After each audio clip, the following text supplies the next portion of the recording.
येशू चांगला आहे, येशू आमच्यामध्ये आहे. वाव. आज ज्या वचनाला पवित्र शास्त्र बायबलमध्ये सुवर्ण वचन म्हणतात, इंग्लिशमध्ये गोल्डन वर्स म्हणतात. सुवर्ण नियम नाही, सुवर्ण वचन, गोल्डन वर्स. योहान 3:16. तर योहान 3:16 हे वचन वाचून आपण आजच्या विषयाकडे प्रस्थान करणार आहोत. तर आज तो विषय आहे सार्वकालिक जीवन, इटर्नल लाईफ, अनंत जीवन. याकडं आपलं लक्ष लावायचं आहे. चला जाऊया वचनाकडं. देवाने जगावर एवढी प्रीती केली की त्याने आपला एकुलता एक पुत्र दिला, अशासाठी की जो कोणी त्याचवर विश्वास ठेवतो त्याचा नाश होऊ नये, तर त्याला सार्वकालिक जीवन प्राप्त व्हावे. आमेन. आमेन. या वचनामध्ये देवाची इच्छा आणि देवाची योजना आहे. आम्ही ज्या देवावरती विश्वास ठेवतो, ज्या देवाची आम्हाला ओळख झालेली आहे, तो देव या जगामध्ये पाप्यांना नाश करायला आणि नीतिमानांना वाचवायला नाही आला. बायबल सांगतं येशू ख्रिस्त या जगात पाप्यांच्या तारणासाठी आला, हरवलेल्याला शोधण्यासाठी आला. या जगात अनेक आले असतील जे पाप्यांचा सर्वनाश करण्यासाठी आले, परंतु आमच्या देवाने पाप्याला वाचवलं आणि पापाचा नाश केला. आमेन. या वचनामध्ये कदाचित वर्षानुवर्ष आम्ही संडे स्कूलपासून हे वचन ऐकतोय, पण यामध्ये देवाची इच्छा काय माहिती आहे का? कुणाचाही नाश होऊ नये. आणि देवाची योजना काय माहिती आहे का? प्रत्येक व्यक्ती सार्वकालिक जीवनात यावा. या जगामध्ये 2 मिशन चालू आहेत. दुष्टात्मा किंवा दुष्ट लुसिफर सैतान, त्याचं मिशन काय चाललेलं आहे? या जगातील मानव जातीला सार्वकालिक मरणाकडे घेऊन येणं. परंतु देवाने जगावर एवढी प्रीती केली की त्याने आपला एकुलता एक पुत्र वधस्तंभावर बलिदान केला, यासाठी की या जगातील प्रत्येक मानव जातीला, कुठल्याही जाती धर्माचा असो, कोणत्याही क्षेत्रातला असो, त्याला फक्त विश्वास केल्याच्या द्वारे, येशूला ग्रहण केल्याच्या द्वारे सार्वकालिक मरणातून सार्वकालिक जीवनात प्रवेश मिळावा. आम्हाला पुन्हा मंडळीला त्या मूलभूत शिक्षणाकडे येणं गरजेचं आहे, ज्याला फंडामेंटल टीचिंग म्हणतात. बुनियादी शिक्षा. त्या मूलभूत शिक्षापासून आज जग भटकले. मंडळीमधून आज पश्चाताप, येशूचं रक्त, येशूचं येणं, भावी न्याय, सार्वकालिक जीवन याचे संदेश लुप्त झालेले आहेत. आणि सगळे संदेश रोटी कपडा मकान भौतिकतेवर येऊन थांबले असल्यामुळं आज जगाला याची जाणीवच नाहीये की देवाची योजना काय आहे. त्यांना फक्त येशूने माझ्या पापाची क्षमा केली, येशूच्याद्वारे मला आरोग्य आहे, येशूच्याद्वारे मला बरकत आहे, परंतु त्यावरच नाहीये. पहिले करीन 15:19 सांगतं, जर तुम्ही याच आयुष्याकरिता येशूवरती जर आशा ठेवणारे असाल तर इतर सर्व मनुष्यापेक्षा तुम्ही लाचार आहात. आम्ही याच आयुष्याकरती येशू विश्वास ठेवत नाही, तर या जीवनानंतर एक जीवन आहे ज्याला सार्वकालिक जीवन म्हणतात. त्या सार्वकालिक जीवनासाठी देवाने आपल्या एकुलत्या एक पुत्राला क्रूस खांबावर बलिदान दिलं. जर हा जर उद्देश देवाचा मला समजलाय, तर मला आज जगाला ठणकावून सांगायचंय की मी येशूच्या मागं काय येते. मी येशूकडे यासाठी आलो. माझा धर्म, माझं नाव नाही बदललं. येशूद्वारे या जीवनानंतर मला सार्वकालिक मरण नाहीये, या जीवनानंतर मला सार्वकालिक जीवन आहे. कारण येशू मार्ग, सत्य आणि जीवन आहे. सार्वकालिक जीवनाची आशा येशू ख्रिस्त आहे. येशू ख्रिस्त कुठल्या धर्मातला आणि जातीतला आणि पंथातला नाहीये. येशू या जगातील सर्व मानव जातीसाठी या जगात आला, आणि जो कोणी त्याच्यावर विश्वास ठेवतो त्याचा नाश होत नाही, तर त्याला या जीवनानंतर सार्वकालिक जीवनाचं सामर्थ्य प्राप्त होतं. आमेन. आता प्रश्न उठतो की या वचनात दिले की देवाने जगावर एवढी प्रीती केली. बायबलमध्ये भाषांतरामध्ये काय काय मी कन्फ्यूज होतो की देवाने जगावर प्रीती केली, जगावर कशावर प्रीती केली? की जग म्हटल्यावर कुणाविषयी म्हटले? सृष्टीविषयी सांगितले का? पर्वत, डोंगर, जल, समुद्र, काही ठिकाणामध्ये जगाची तुलना तिकडे केली. पण नव्या करारामध्ये जगाची तुलना पतित मानव जातीसाठी केली. Hallelujah, praise the Lord. देवाने जगावर एवढी प्रीती केली, त्याचंच जर ते जग असेल तर त्याच्यावर विशेष प्रीती करायची गरज काय आहे? जगाची स्थापना म्हणजे मानव जातीमध्ये मरण ज्या दिवशी आलं, ज्या दिवशी आज्ञा मोडली, सार्वकालिक जीवनाचं एक छाया किंवा एक फक्त आम्ही म्हणू शकतो की डेमो कुठं आहे? सार्वकालिक जीवनाचा डेमो एदेन बागेत होता, जिथं कष्ट नव्हतं, जिथं त्रास नव्हता, जिथं काही सडत नव्हतं, कुजत नव्हतं, जिथं कुठल्याही प्रकारचे तिथं कपडे नव्हते, गौरवी शरीर होतं आदाम आणि हवेला. पण ज्या दिवशी त्यांना जी आज्ञा दिली ती आज्ञा भंग केल्यामुळं सार्वकालिक मरण तिथून सुरू झालं. दुष्टाचा प्लान तिथून सक्सेस झाला आणि सार्वकालिक मरणाला सुरुवात झाली. आणि म्हणून अधोलोकाने आपलं तोंड मोठं केलं आणि सार्वकालिक मरण पसरत गेलं. एका मनुष्याद्वारे जगामध्ये कदाचित सार्वकालिक मरण पसरलं, ज्याचं नाव पहिला आदाम आहे. परंतु शेवटल्या आदामाद्वारे सार्वकालिक मरणावर विजय मिळवून सार्वकालिक जीवन त्याने आमच्यासाठी उपलब्ध केलं.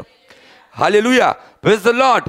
आणि या सगळ्या गोष्टी तिथून सुरू झाल्या, जिथून त्याने मनुष्याला आज्ञाभंग करायला लावली आणि तिथूनच त्यांनी पतित मानव जातीचा उदय केला. आणि पाप या जगात आलं. त्या पापी जगावर देवाने एवढी प्रीती केली की त्याने आपला पवित्र पुत्र दिला. जो कोणी त्याच्यावर विश्वास ठेवतो त्याचा नाश होत नाही, तर त्याला सार्वकालिक जीवन प्राप्त होतं. Hallelujah, praise the Lord. तर थोडंसं जगाविषयी पाहून आपण काही गोष्टींकडे वळूया. तर योहानाचं पहिलं पत्र या ठिकाणामध्ये जगाविषयी, जग म्हणजे काय, कोणत्या गोष्टीविषयी सांगितले त्याचे काही गोष्टी योहानाला प्रगट झाल्यात. योहानाचं पहिलं पत्र 2रा अध्याय वचन 15 पासून पुढं ते दिलेलं आहे, जगावर व जगातल्या गोष्टीवर प्रीती करू नका, कारण जो कोणी जगावर प्रीती करीत असेल त्याच्या ठाई पित्याची प्रीती नाही. काय म्हटलेलं आहे? आता योहान 3:16 सांगते देवाने जगावर प्रीती केलेले, देवाचं वचन सांगतं जगावर प्रीती करू नका. म्हणजे इथं कशाशी तुलना केलेली आहे? जगावर म्हणजे या जगामध्ये त्याने जे पाप आणलेलं आहे. आज अनेक गोष्टी आहेत स्टाईलच्या द्वारे, परंपरेच्या द्वारे आहेत, परंतु पण त्याच पापी जगावरती पित्याने प्रीती करून त्याचा प्रीतीचा पुत्र या जगासाठी दिला. हालेलुया. यासाठी की जर तुम्हाला येशूद्वारे जगातून, कारण येशू काय म्हणतो, तुम्ही या जगाचे नाहीये, मी तुम्हाला जगातून वेगळं केलेलं आहे. जगातून वेगळं केलं म्हणजे कशातून वेगळं केलेलं आहे? अपवित्रतेतून वेगळं केलेलं आहे, पापातून वेगळं केलेलं आहे, वासनेतून वेगळं केलेलं आहे, अशुद्धतेतून वेगळं केलेलं आहे. म्हणून तुम्ही जगाचे नाहीये.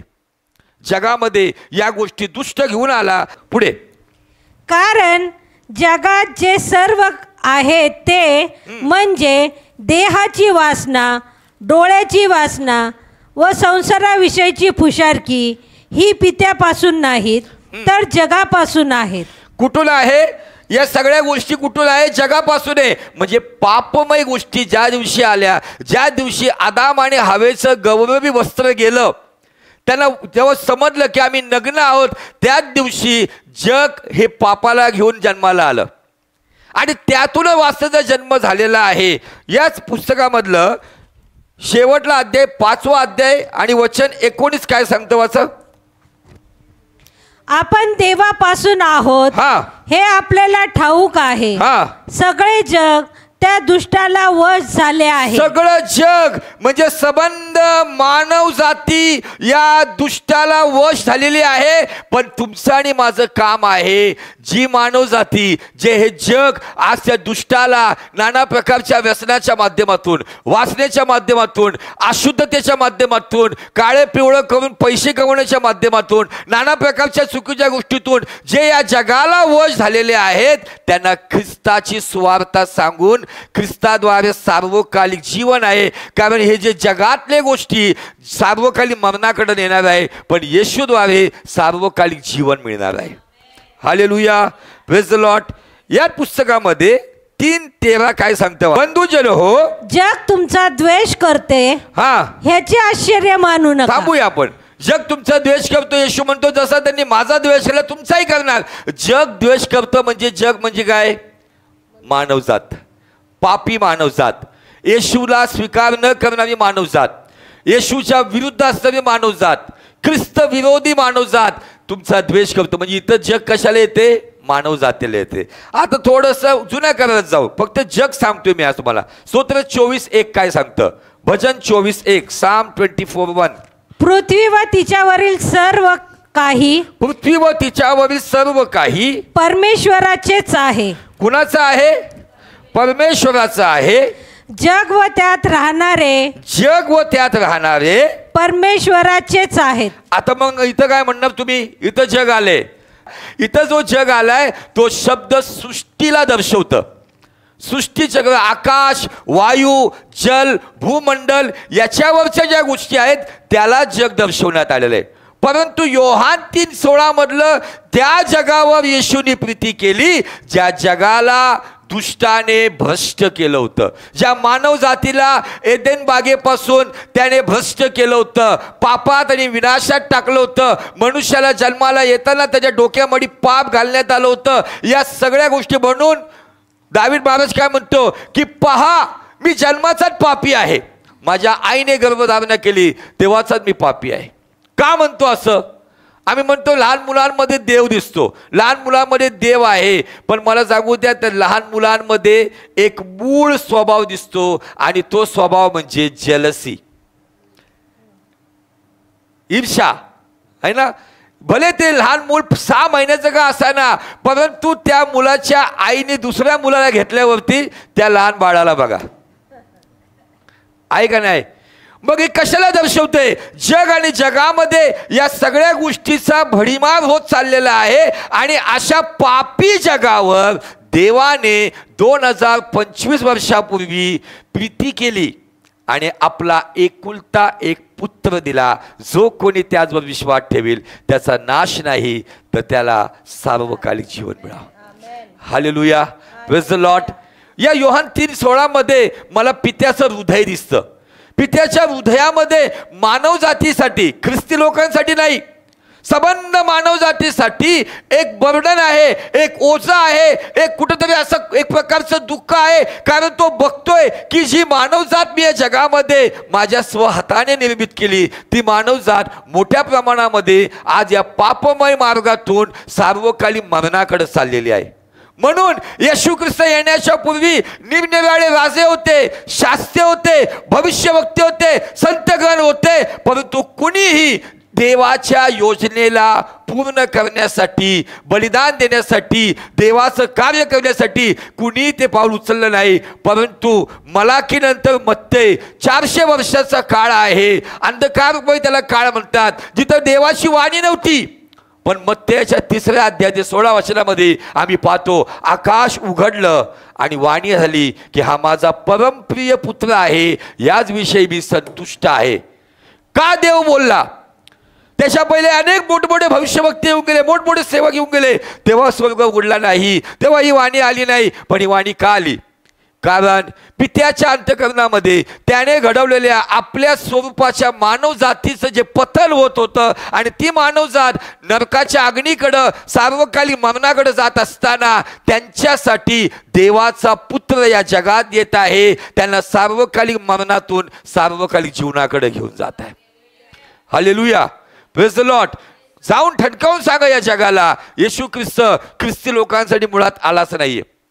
सार्वकालिक मरणात जायचं असेल तर खुशाल जा, पण सार्वकालिक जीवनात यायचं असेल तर मार्ग, सत्य आणि जीवन असणाऱ्या येशूकडे ये. तो तुला या जीवनानंतर एक जीवन देईल, ज्याला सार्वकालिक जीवन म्हणतात. हालेलुया. आता प्रश्न हा उठतो, आता हे वचन कोण कुणाला बोललं? येशू कुणाबरोबर हे बोललंय? वास्तविक या गोष्टी कुणाशी बोलल्या जात आहे? निश्चित शिष्य ऐकत आहे. पण ही गोष्ट निकोदेमस नावाचा, बायबल सांगतं 3ऱ्या अध्यायाची सुरुवात, पुरुषांपैकी निकोदेमस नावाचा एक मनुष्य होता. तो यहुद्यांचा एक अधिकारी होता. तो रात्रीचा त्याच्याकडे येऊन त्याला म्हणाला, म्हणजे समाजातला प्रतिष्ठित व्यक्ती आहे, अधिकारी व्यक्ती आहे, ज्ञानी व्यक्ती, परुषी व्यक्ती, म्हणजे सर्व बायबल जुना करार उघडून पिलेला व्यक्ती. आणि तो रात्री का आला माहिती का? दिवसा गेल्यावरती कधी कधी लोकांना असं वाटतं की आपला भाव कमी होऊन जाईल, आपलं अरे तू एवढं तिथं कसं काय गेला म्हणून गपचूप घोंगडं पांघरून तो अंधारामध्ये येशूकडे आला आणि येशूकडे येऊन म्हणतो की गुरुजी, आपण देवापासून आलेले शिक्षक आहात हे आम्हाला ठाऊक आहे, कारण जी चिन्ह आपण करिता ती देव बरोबर असल्यापासून कोणालाही करता येत नाही. त्याने हे उघडपणे स्वीकारलं की निश्चित तू देवापासून आहे. तो देवापासून होता का? कारण जे जगापासून होते त्यांना देवापासून करण्यासाठी. Hallelujah, praise the Lord. पण येशू त्याच्याबरोबर बोलताना डायरेक्ट काय संभाषण करतोय? येशू त्याला म्हणाला, मी तुम्हाला खचित सांगतो, नव्याने जन्मल्यापासून कोणालाही देवाचं राज्य पाहता येत नाही. मग आम्हाला पुढची स्टोरी माहिती आहे. तो म्हणतो म्हातारा मनुष्य आईच्या गर्भात, आईच्या पोटात कसं जाईल, परत जन्म कसा घेईल? पण येशूने त्याला व्यवस्थित समजून सांगितलं आणि सुरुवात झाली नव्या जन्मापासून, म्हणजेच तारण. सार्वकालिक जीवनात कोण जाऊ शकतो? त्याच्यासाठी पण ज्या मागं ज्या गोष्टी शिकवल्या त्याच 3 गोष्टी लागू आहेत. नंबर 1, ज्याला पाप क्षमा मिळाली, ज्याला तारणाचा अनुभव आहे, ज्याच्याकडे पुनरुत्थानाची आशा आहे, तीच व्यक्ती सार्वकालिक जीवनाची वारिसदार होऊ शकते. या जगाला सांगा, मैं यीशुकडे का आलो, यीशुच्या मागे का आले, मैं यीशु के पीछे क्यों जा रही हूँ, मैं चर्च को क्यों जा रही हूँ, मैं चर्च को क्यों जा रहा हूँ, भले मेरा नाम कुछ भी हो, मैं क्यों यीशु के पीछे जा रहा हूँ, मी का जाते येशूच्या मागं? कारण मला येशूकडून मला पाप क्षमा मिळालेली आहे, कारण त्याचं रक्त त्याने सांडलेलं आहे. येशूद्वारे मला नव्या जन्माचा, तारणाचा, मुक्तीचा, मोक्षाचा, आणि लोक मेल्यावरती म्हणतात ना की आत्म्याला शांती लाभो, मला जिवंतपणे माझ्या आत्म्याला शांती, मला तारणाचा अनुभव मिळालेला आहे. आणि त्याचबरोबर या जीवनानंतर एक जीवन आहे ज्याला पुनरुत्थान म्हणतात. मला पुनर्जन्माची गरज नाहीये. जो नव्याने जन्मतो तो पुनरुत्थानाचा वारिसदार होतो. ज्याच्या पापांची क्षमा होती, जो येशूला स्वीकारतो त्याला पापांची क्षमा मिळती, त्याला तारणाचा अनुभव मिळतो, त्याला पुनरुत्थानाची आशा मिळती, आणि तो सार्वकालिक जीवनाचा वाटेकरी होतो. Hallelujah, praise the lord. पुनरुत्थानात तो नेऊ शकतो ज्याचं पुनरुत्थान झालं. पापांची क्षमा तोच करू शकतो ज्याने स्वतःचं रक्त सांडलेलं आहे. उद्धार तोच देऊ शकतो ज्याच्या नावाचाच अर्थ उद्धारक आहे. येशू या नावाचाच अर्थ आहे सेवियर, उद्धारक आणि तारणारा. हालेलुया. आमचा देव हा नावाचा देव नाहीये, नावासहित कामाचा देव आहे. तो कुणाचा धर्म जात पात बदलत नाही, तो बदलतो, तो जीवन बदलतो. यासाठी जीवन बदलतो, ते बदललेले जीवन सार्वकालिक जीवनात घेऊन जावं. Hallelujah, praise the Lord. हे बोलणं या ज्ञानी व्यक्तीबरोबर चालू असताना परमेश्वर त्याच्याशी खूप काही बोलला. थोडंसं या 3ऱ्या अध्यायात आम्ही नेहमी 16 वचन वाचतो, पण थोडं मागं जाऊन येऊ आपण. योहान 3:14. जसा मोशेने अरण्यात सर्प उंच केला होता, तसे मनुष्याच्या पुत्रालाही उंच केले पाहिजे. म्हणजे मोशेचं उदाहरण तुम्ही अनेक वेळा यातून ऐकलेलं आहे. ज्या वेळेला अंतिम टप्प्यामध्ये इस्रायल लोक मोशे बरोबर चालले असताना त्यांना एका देशातून जाण्यासाठी परवानगी न मिळाल्यामुळे त्यांना वळसा घ्यावा लागला, डायव्हर्शन मिळालं, आणि बायबल सांगते की त्यांचं मन अधीर झालं आणि ते मोशे विरुद्ध देवाविरुद्ध कुरकुर करायला लागले. तेव्हा देवाने अग्निसर्प पाठवले. तो अग्निसर्प त्यांना चावायला लागले आणि ते मरायला लागले. त्या लोकांनी पुन्हा धावा केला. तेव्हा देव म्हणाला मोशेला, एक पितळी सर्प बनव ज्याचं नाव होतं नवशतान. जितके त्या पितळी सर्पाकडे पाहतील त्यांना जीवन मिळेल. आणि येशू ख्रिस्त आपल्या सेवेच्या सुरुवातीला निकोदेमसला, एका ज्ञानी व्यक्तीला ज्ञान देऊन म्हणतो की जसं अरण्यात सर्प उंच करण्यात आला, तसंच मनुष्याच्या पुत्रालाही उंच केले पाहिजे. म्हणजे काय? म्हणजे त्याला या जगासाठी बलिदान केलं पाहिजे.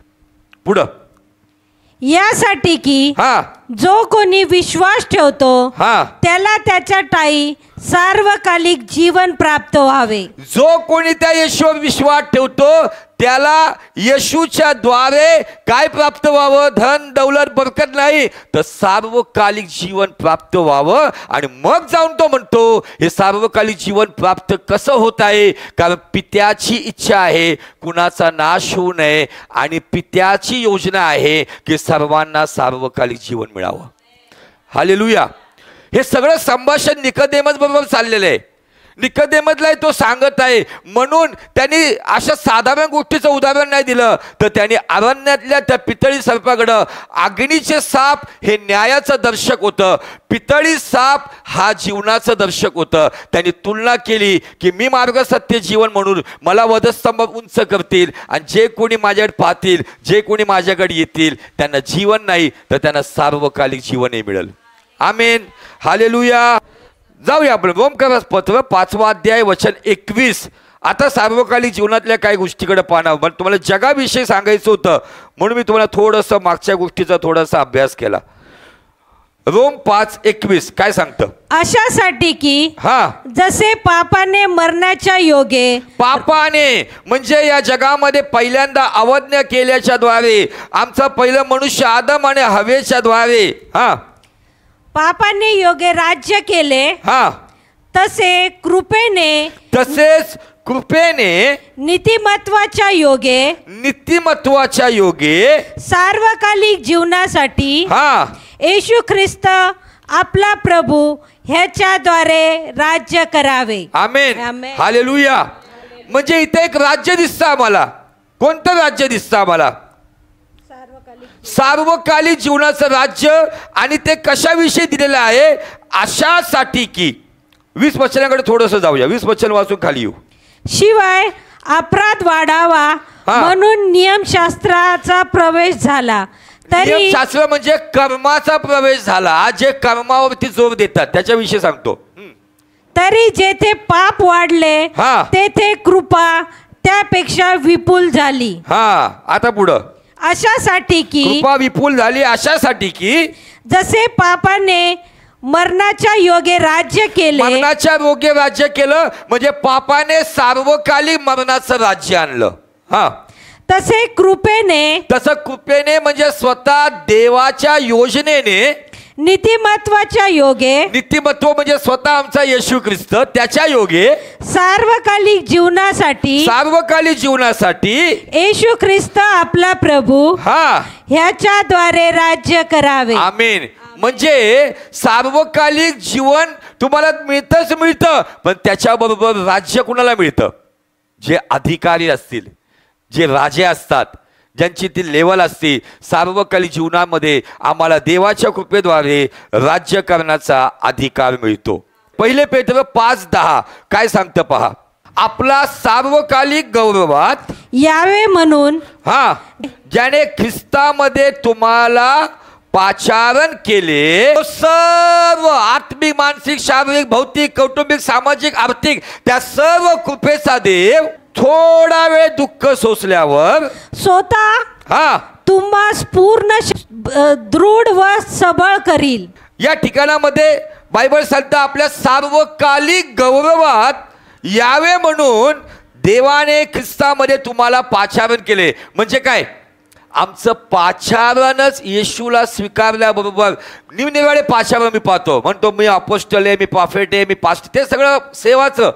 परंतु देवाच्या गौरवात जे गौरव मनुष्याने काय केलं, ते देवाच्या गौरवाला काय झाले?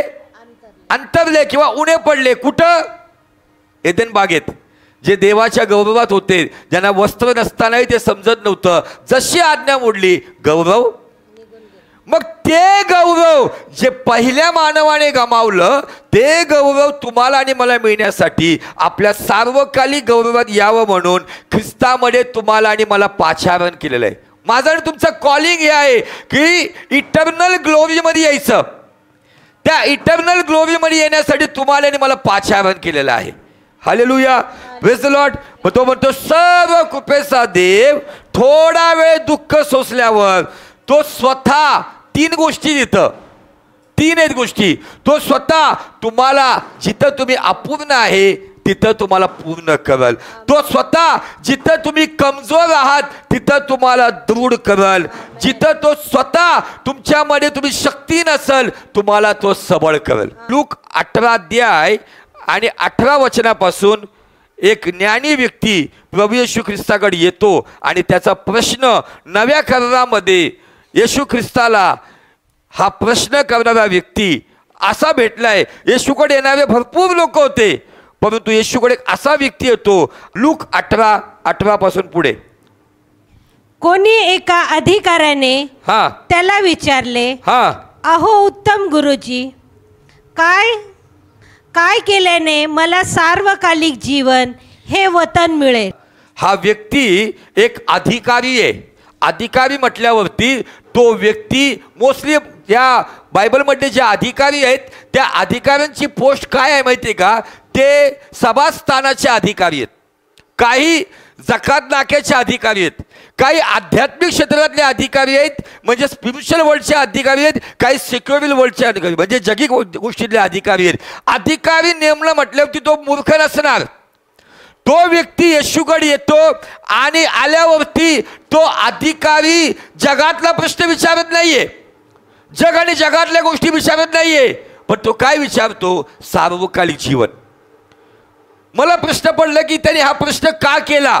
निश्चित नंतर तो नाराज होऊन गेला, जे काय असेल, पण हा प्रश्न का उभा राहिला? मला त्यातून उत्तर हे मिळतं, येशू ख्रिस्त जरी इथं लिखित स्वरूपामध्ये आम्हाला काही गोष्टी मिळत नाही, पण येशू प्रॅक्टिकली लोकांना संदेश देताना निश्चित पापक्षमेविषयी सांगत होता, बाप्तिस्म्याविषयी सांगत होता, आज्ञा पाळण्याविषयी सांगत होता, शिक्षेत्वाविषयी सांगत होता, पुनरुत्थानाविषयी सांगत होता, पण येशू आपल्या सेवेत सार्वकालिक जीवनाच्याही गोष्टी सांगत होता. हा व्यक्ती येतो ना, प्रश्न का करतो? कारण त्याच्या कानावरती पडत असेल तो गुरुजी, तो रब्बी, तो व्यक्ती, तो येशू सार्वकालिक जीवनासाठी सांगत आहे. आणि या सार्वकालिक जीवनासाठी नियमशास्त्रातून मी पाहिलं, कर्माच्या द्वारे उलट पापाची जाणीव होती, परंतु येशूच्या कृपेने सार्वकालिक जीवन मिळतं. हा प्रश्न तो करतो आणि हे ऐकल्यावरती येशू काय म्हणतो त्याला? त्यांनी जसं येशूने त्याला सांगितलं, तुम्हाला उत्तम गुरुजी काय म्हणतो, देवाशिवाय, पण तो स्वतः देवाचा पुत्र असताना त्यांनी ते क्रेडिट घेतलं नाही. या ठिकाणामध्ये त्यांनी बघितलं आणि त्यांनी पाहिलं आज्ञाविषयी. या आज्ञा ऐकल्यावरती तो म्हणतोय की मी तरुणपणापासून हे पाळतोय. येशूने त्याच्याकडे बारकाईने पाहिलं, येशूला त्याच्यामध्ये उणीव दिसली. काय उणीव वाटली असेल त्यांनी त्याच्यामध्ये? आणि येशू हीच का आज्ञा सांगतोय त्याला? तो म्हणतो मी तरुणपणापासून सगळ्या आज्ञा पाळतोय. ओके, त्या आज्ञामध्ये तो सगळ्या आज्ञा बोलला, पण एक आज्ञा मिसिंग आहे, लोभ, लालच. कोणती आज्ञा? त्याच्यापडी गाढव विडव दिले तेव्हाच्या काळाच्या हिशोबाने होतं. तो काय म्हणतोय? मी आज्ञा पाठावू नाही का? व्यभिचार करू नको, खून करू नको, चोरी करू नको, खोटी साक्षी देऊ नको आपल्या बापाचा. पण तो काय म्हणतो? मी सर्व पाळतो. पण येशूने त्याकडे पाहिल्यावर येशूला कळालं, येशूने जाणून बुजून या गोष्टीपैकी एक गोष्ट वगळली. बरोबर, बुद्धी परस्पर एक गोष्ट वगळली आणि तेवढ्याच त्या अशावेळी तो सापडला. त्याने म्हटलं पाहिजे होतं, गुरुजी गुरुजी उत्तम गुरुजी, तुम्ही एक गोष्ट सोडली आहे ना, असं म्हणायला पाहिजे होतं. पण तो म्हणतोय नाही मी पाळतो. म्हणून येशू म्हटला की ह्याच्यामध्ये जो लोभ आहे, इफिस 5:5 सांगतं, लोभ ही एक मूर्तीपूजेची दर्शवलेली गोष्ट आहे. आणि लोभी व्यक्ती मूर्तीपूजक आहे, ज्याला पित्याच्या राज्यात आणि ख्रिस्ताच्या राज्यात वारसा नाहीये. मग लोभ कोणताही असो, लोभ धनाचा असो, तनाचा असो किंवा आपल्या मनमानीचा असो, या लालची स्वभावाला देवाच्या राज्यामध्ये प्रवेश नाहीये. आणि म्हणून येशू त्याला म्हटला, तुला सार्वकालिक जीवन पाहिजे ना, चल दे सगळं आणि गोरगरिबाला वाटून टाक. स्वर्गामधली संपत्ती म्हणजे सार्वकालिक जीवनाची संपत्ती मिळण्यासाठी माझ्या मागं ये, माझ्या मागं ये. पण तो काय झालं पुढं? पण ते ऐकून तो अतिशय खिन्न झाला, कारण तो फार श्रीमंत होता. तो फार श्रीमंत होता, फार श्रीमंत होता, नुसता श्रीमंत नव्हता. पुढं तेव्हा त्याच्याकडे पाहून येशू म्हणाला, ज्याच्या जवळ धन आहे त्यांचा देवाच्या राज्यात प्रवेश होणे किती बरे कठीण आहे. श्रीमंताने देवाच्या राज्यात प्रवेश करणे ह्यापेक्षा उंटाने सुईच्या नाकातून जाणे सोपे आहे. कशा कशा म्हणी वापरायचं येशू ख्रिस्त? कशी म्हणे? श्रीमंताचं आणि उंटाचं काय घडीत आहे? अशी म्हण वापरून येशू ख्रिस्त तिथं म्हणत आहे, श्रीमंताने देवाच्या राज्यात प्रवेश करणे यापेक्षा उंट सुईच्या नाकातून तर इथं आपला दोरा जात नाही. हा, पण तुलना काय केलेली आहे, म्हणजे लालची व्यक्तीला देवाच्या राज्यात प्रवेश मिळणार नाही. तुम्ही आणि मी श्रीमंत म्हणून या जगात जगू नये, तुम्ही आणि मी समृद्ध म्हणून जगलो पाहिजे. श्रीमंतीमध्ये निश्चित धन असेल, पण समृद्धीमध्ये धन आणि देवाचा आनंदही असणार आहे. Hallelujah, praise the Lord. या ठिकाणामध्ये ऐकल्यानंतर, या सगळ्या गोष्टी ऐकल्यानंतर त्याच्यामध्ये एक व्यक्ती लगेच त्याच्या डोक्यामध्ये प्रश्न उभा राहतो. त्याला लगेच असं काहीतरी पाहिल्यानंतर त्यांनी सगळं विचारलं, एक ज्ञानी व्यक्ती होतो, अधिकारी व्यक्ती होतो, सार्वकालिक जीवनाविषयी येशू सांगतो, येशू त्याला सांगतो सगळं विकून टाक. मग आम्ही तर तू बोलायच्या पहिलेच सगळं सोडून निघलोय ना. या ठिकाणामध्ये त्या शिष्यांना सांगितलेलं आहे की तुम्ही जर हे सोडले, परंतु सार्वकालिक जीवनामध्ये तुम्हाला हे पुष्कळ पटीने मिळेल देवाच्या राज्यात. याचा अर्थ काय, थोडक्यात मला सांगू द्या, जो त्याग तुम्ही येशूसाठी केला, कदाचित तुमच्या बरोबरची लोक जगामध्ये आयुष करत आहेत, मजा करत आहेत, सगळ्या चुकीच्या गोष्टी करत आहेत, परंतु तुम्ही येशूच्या आज्ञेला महत्त्व देऊन तिथं पाठ करून येशूच्या मार्गाने जात आहे. हे त्यागमय जीवन जे तुम्ही जगताय, या त्यागमय जीवनाचं पारितोषिक सार्वकालिक जीवनात येशू जरूर देईल. Hallelujah, praise the Lord. या सगळ्या गोष्टीतून मला सांगायचं काय, दुष्टाचा जो अजेंडा आहे सार्वकालिक मरणाचा, जो पापमय गोष्टींनी, व्यसनातून, वासनेतून, अशुद्धतेतून एक मोठी संख्या सार्वकालिक मरणाकडे घेऊन जाते. आणि आज आम्हाला हे सत्य कळाले की आमचा देव जीवनच नाही तर सार्वकालिक जीवन देण्यास समर्थ आहे. सार्वकालिक जीवन देण्यास समर्थ. एक लास्ट वचन वाचून आपण थांबूया. अभिवचनाचं वचन आहे 1 योहान 2 अध्याय आणि वचन 24 आणि 25. त्याविषयी म्हणावायचे तर, जे तुम्ही प्रारंभापासून ऐकले ते तुम्हामध्ये राहो. जे तुम्ही प्रारंभापासून ऐकले ते जर तुम्हामध्ये राहिले तर तुम्हीही पुत्रामध्ये व पित्यामध्ये राहाल. म्हणजे जे तुम्ही पहिल्या दिवसापासून तारण झाल्यापासून येशूविषयी, पित्या परमेश्वराविषयी, पवित्र आत्म्याविषयी, देवाच्या आज्ञेविषयी, समर्पणाविषयी, त्यागाविषयी, वधस्तंभ उचलण्याविषयी, सार्वकालिक न्यायातून सुटका पावण्यापासून, पुनरुत्थानाविषयी, देवाच्या राज्यात जे काही ऐकलं त्याच्यामध्ये जर तुम्ही राहिला तर पिताही तुमच्यात राहतो. आणि पुढे जे अभिवचन त्याने स्वतः आपल्याला दिले आहे तेच सार्वकालिक जीवन होय. म्हणजे जो त्याच्यात टिकून राहतो. नाना प्रकारच्या अडचणी येतील तुम्हाला अस्थिर करण्यासाठी, नाना प्रकारच्या समस्या येतील, आजारपण येईल, आर्थिक अडचणी येतील, कौटुंबिक अडचणी येतील, जॉबमध्ये समस्या येतील, बिझनेसमध्ये समस्या येतील, कुटुंबात समस्या येतील, लेकरबाळात समस्या येतील. पण तुम्हाला एक लक्षात ठेवायचं आहे, जे मी प्रारंभापासून ऐकले, माझा देव त्याने अभिवचन दिले, मी तुला अनाथ सोडणार नाही. मी तुला अनाथ सोडणार नाही. या युगाच्या समाप्तीपर्यंत मी तुझ्या बरोबर आहे. जर मी या अभिवचनाला धरून राहतो, ते अभिवचनच सार्वकालिक जीवन आहे, जे मला या जीवनातून देवाच्या राज्यात म्हणजे सार्वकालिक जीवनात घेऊन जातं.